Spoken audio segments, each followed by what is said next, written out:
Hey Steve, so I've marked all of the legs with numbers on them and then the boards with numbers on them. And if you just like put 19 to 19 as an example, you put the screws in and upside down. So you're gonna be building the Growbot upside down basically. And these boards all through here are marked where they should go. And then on the other side, it'll just line up. So they're not marked over there. And each one of the legs or on these ends will also have one of the legs will be marked with the number like 24, has a marking on that piece of wood over there is 24. So it should be pretty easy for you to just assemble it basically upside down. And then I wouldn't tighten up everything real tight initially, just firm enough so it's not wiggly. And then once you actually get the tanks and everything in, then there's a little minor adjustment you might need to do before you tighten everything down to where it's very firm. But you want to wait until you've got a chance to just tweak it a little bit, because they typically, my experience is they don't go into alignment by default. You give them a little tweak at the end. Okay, so the mast is held on by these 4 screws and these 2 clamps. And you can see it's just placed where it is. You can actually go up and down a little bit. We wouldn't recommend it too much. The paint on the mast is painted on.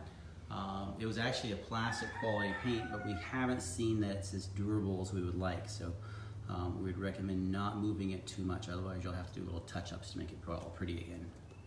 So this is the frame without the tanks inside there. When you finish assembling the tank, the frame, it should basically look like that, except yours will have numbers on it where we marked where everything should be going. Down here is the controller that will already be attached, so you don't have to do anything with that.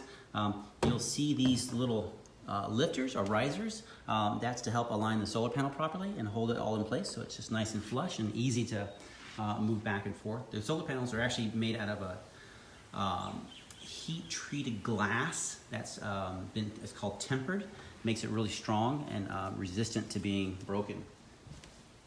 The wood of the frame is a cedar wood, so it's naturally resistant to rot and termites and stuff, but it is on the softer side. So when you're screwing these in, as soon as they actually start to crunch at all, you probably want to stop with screwing it in. They don't have to be super tight, just very, very firm. That's good. And these are really a very high quality brass wood screw or glass plated wood screw that should last you a very, very long time. And they have a wide surface area. These wood screws over here, like these guys, right? These are, we had the dual desire to, one is to make it easy for you to screw it in by hand or drill, at the same time to last a long time. So they're also zinc/brass plated, I'm not sure which exactly. But there you go. The main computer and camera actually sit in this case, or sit on top of your Growbot on this long mast that we have. And so when you are going to assemble it, I'll most likely have it more like this. This is how you want to put it on. It comes on and off pretty easily like this, right? But be gentle with it. Like I said, it's fragile. And so this is the cover, and it keeps off the rain. It also keeps a lot of the sun and heat off your unit. You notice there's a gap. That gap is very important. It allows the heat to easily just be ventilated, I guess is the right word. I'm not sure what it is. But it works a lot better than actually having a direct thing. We used to have overheating problems initially. Inside here, you can see it's just a mason jar, right? Mason jars have the great thing is that they're strong, as long as you hit them with a hammer, and they're very waterproof. And what we've seen, oddly enough, is that waterproof and outside are difficult things. And so this unit actually has multiple ways of being waterproof. Okay, you also have this plastic ring around here and this little screw, right? And so your camera is going to be more or less focused like this. You'll see, like when it gets down, you want to make sure that it's really centered on the Growbot itself, and it slides out very easily and slides back in. It's kind of a snug fit, but just enough so that you can get it in and out. And once you put it in place, it generally stays there all on its own. So we are here beneath the Growbot, and I would recommend one of the first things that you do is to attach the valves to this support beam which is on this end of the Growbot, opposite side of the camera, about midway through, right? We'll send some tie wraps, and you just tie wrap it up there. It's plenty strong enough for what it needs to do. And then put your tanks in. This is after you assembled the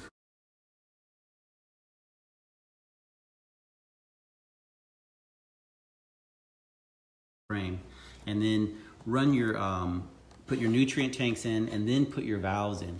Then once you actually have the water inlets are there, and this valve structure is attached, then go ahead and attach the rest of the wires, because basically the rest of the wires and everything else is kind of supported by these little tubes, these little inlet tubes, and it just makes it easier, that's all. So I would recommend first putting together the frame and attaching the valves with the tie wrap, and then putting in the tanks, and then running up the inlet lines to each one of the tanks.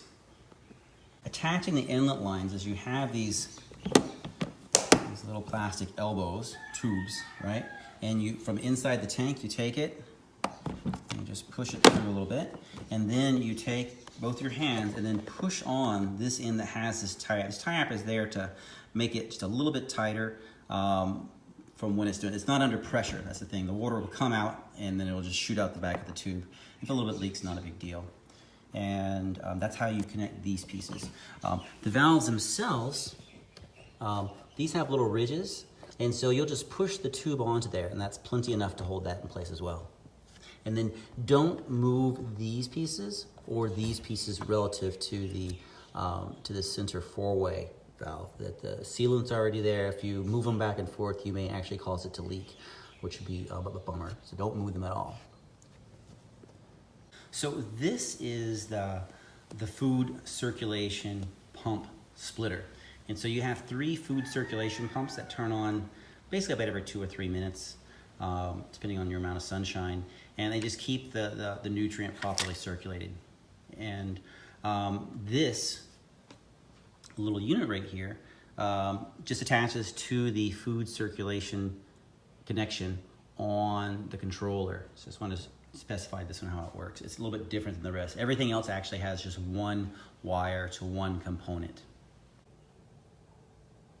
Now, the water valve assembly has 3 water valves as well as a water hose connector. So your standard water hose line will connect right here, and you will leave the water hose on. You definitely want to have a better quality water hose. Cheap ones will tend to burst after a few weeks to a few months of just being under pressure. Good ones will last, I don't know, they just last a long, long time. So far, at least, I've never had a good one just ever break, even after years of being under pressure. So buy a better one. It will pay for itself by not having to come home to a busted water line. And then up here, these guys have all been sealed and everything. These wires, they all connect to the controller. So valve 1, valve 2 over here, and then valve 3 over here. And then you'll run these inlet lines, water inlets, to each one of your tanks. So 1, 2, and 3.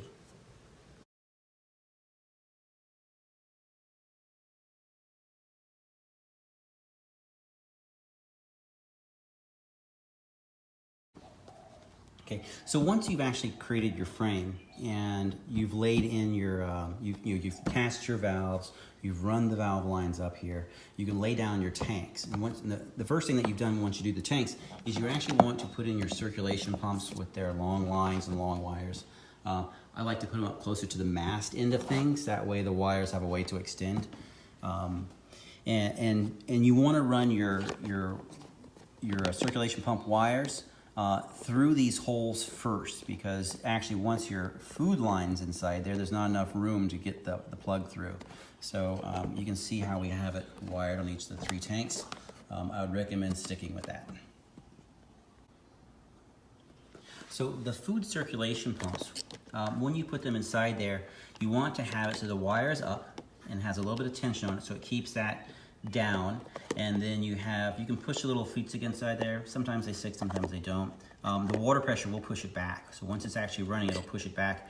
And basically the inlet is on this end down here. So it'll suck things, any thing that's settled onto the bottom of the tank. It'll suck it up and then redistribute it, so it keeps it really well mixed. You do have to actually keep this a little bit of tension so that hole is pointed horizontally, and it will just keep things mixed really, really well. That's it. Okay, so your tanks actually have two ends. There's this end right here. These are the overflow valves. And then over here, this is the inlets for the food and water sensor and water line. Okay, and not necessarily in that order. The different tanks are ordered a little bit differently just because we're trying to leave lots of room for when you're adding nutrients to your tank. And then also when we're doing the wires, we kind of want to leave this area empty right around here. That way, as you're assembling your robot, you can easily look down there and see the markings on this control case to which wire goes where. I actually have these little plugs, and what these plugs do is there's actually, we'll eventually have these actually used for an upgrade to extend the usability of your robot. But right now, we have these plugs here. And so when you get them, these plugs won't be in there. They'll be inside the plastic bag with everything else. And they just are easily pushed in.